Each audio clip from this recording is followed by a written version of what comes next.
and decided this was an alley and ought to find out where the mosque was. Sure enough, it's down here, so off we go to the mosque. So we're approaching something. I think the sign and prevailing movement of people suggests it's this way. Here's one of these old door entrance stones.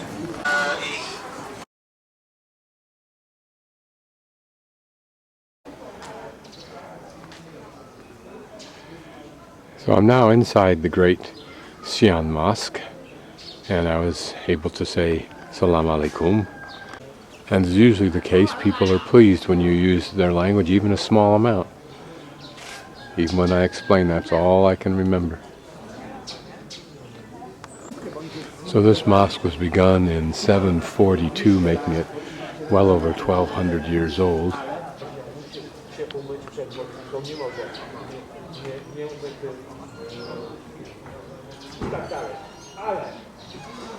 I think those are Muslim script, or Arabic rather, script. That's Chinese though. So it's, as one would expect, a mix of Chinese and Arabic. It was restored and expanded at different periods of time also. Here's a nice engraving, or relief, more accurately stated. What I find interesting is it has animals in it, and I thought that animals and humans were taboo in Islamic art, but perhaps not so, or perhaps not so here. And here we have 6 of these stones.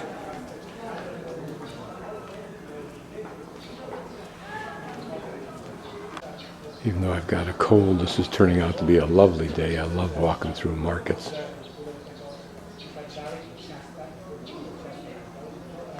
It may be a Muslim mosque, but it appears to be conforming to the Chinese linear temple layout, as you can see.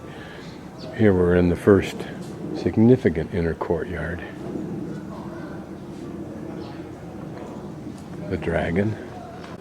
I remember the woodwork that I saw on the square at the Islamic market in Egypt, the big one, Al-Kalhali market.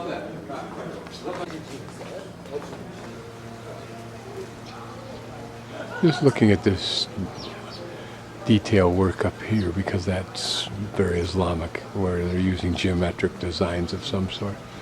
And here's some script. This leads into that little mini courtyard I was just in. Actually, it's a side courtyard I wasn't in.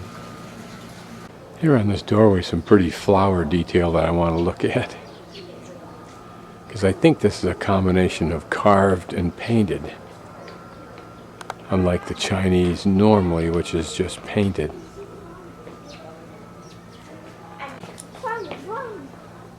Here it looks like a dragonfly. Next to it maybe 3 dragonflies. Again, this door is carved and painted. And the panel next to it.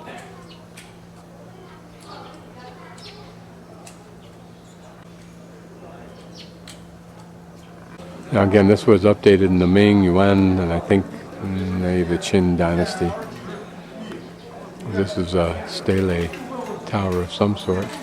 Notice a nice carving there of a flower on the left.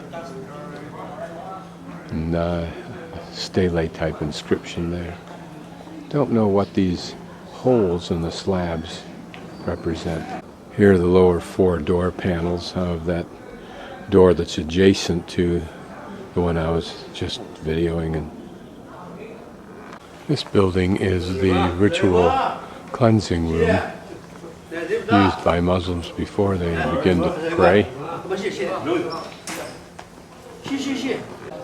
Again, lovely relief carving of flowers in a vase. This apparently some sacred carving, or at least old, because it's well protected. And the floral pattern here of what look like 2 buds, perhaps lotus buds, and on the outside just a geometric design. And the top of this stele is set off in a side courtyard, the dragon motif. Somehow it looks different. This is a pretty pagoda type tower, particularly with the green foliage on it. Look at the pretty blue on the tile on that ridge.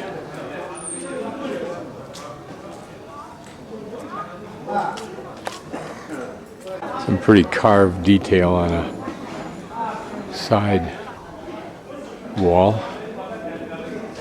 This looks like the handle and the axle of a well, and it may be. I don't know what the purpose of this, what looks like a grinding stone is. This is a reception room, or was a reception room. For whom, I don't know. But very ornate, like we saw in many of the home/temples in Beijing. I think of Prince Gong, for example. This inlaid pearl of whatever was very much in vogue at some point. It's interesting how they get the upturned look here by stacking two of those normal roof edge pieces over each other, plus a roof edge piece on top as a cap. Now we're leaving this courtyard and going into a deeper courtyard, much larger, composed of, it looks like, 2 levels with, I'll call it a gazebo, but it's probably not called that.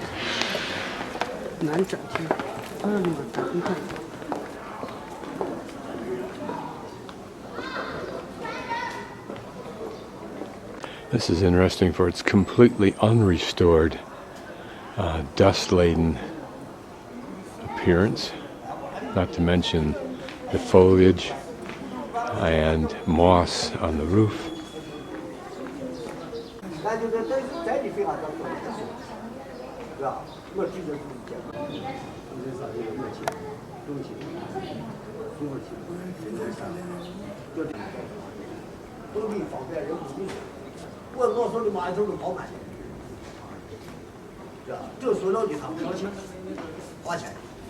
Imagine when these pieces were first put in place.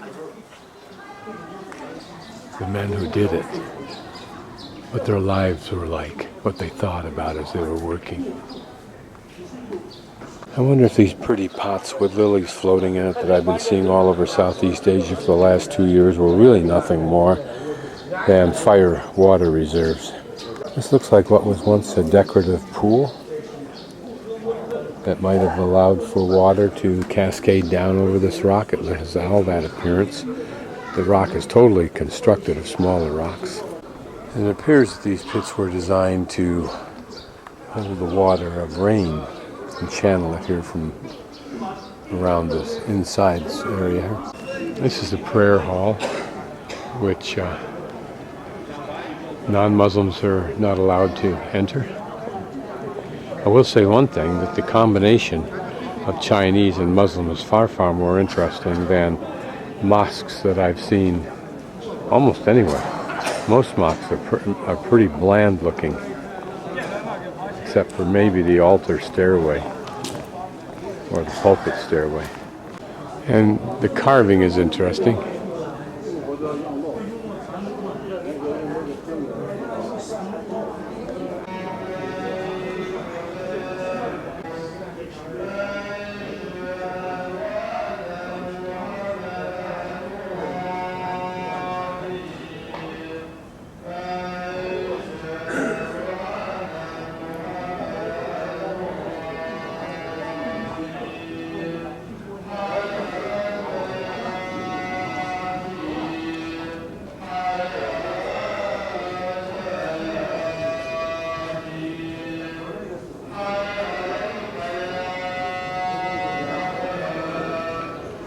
Some of the small detail on this wall.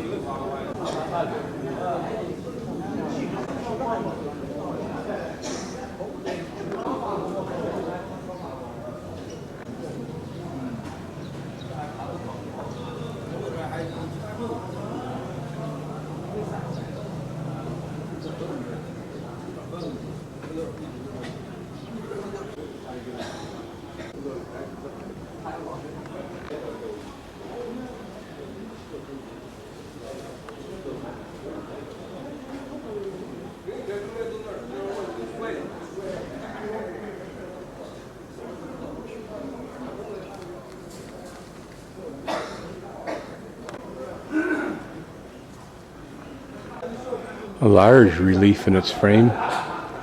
And I'll also take a close look at that detail above it.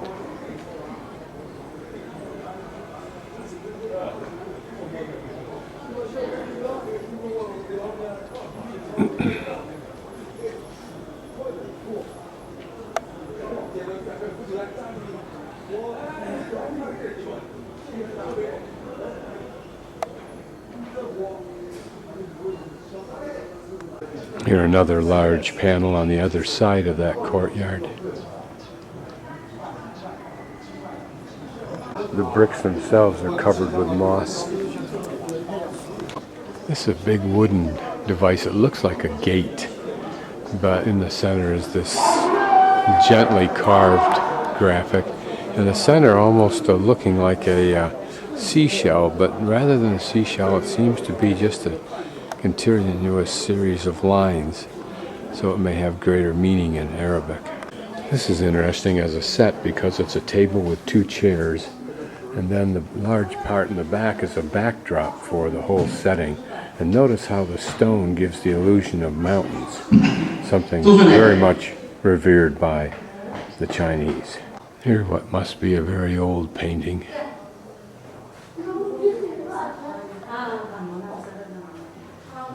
Dripping with moistured old painter soot. This is one of those interesting side courtyards that looks like it could have been a flowered place, but was certainly a place that gave tranquility. Here in the men's room is this very small enclosed area, and I don't know what's behind this wall, but it has all the look of some kind of a pool that would be back there. I don't really know, but it's an intimate area even if it is next to the men's room. This is interesting because of the finials and this kind of architectural elements here.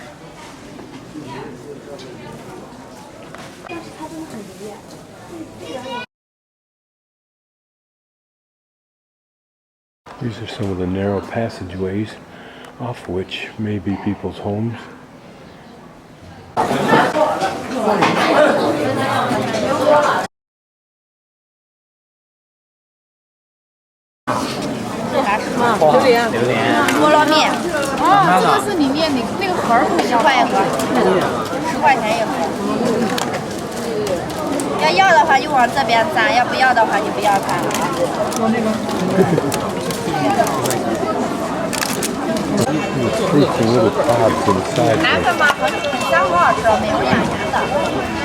Now I asked the gentleman who bought some of this what it was like, and he said, "Here, have a piece," so I did. And it tastes like, kind of like a guava type thing,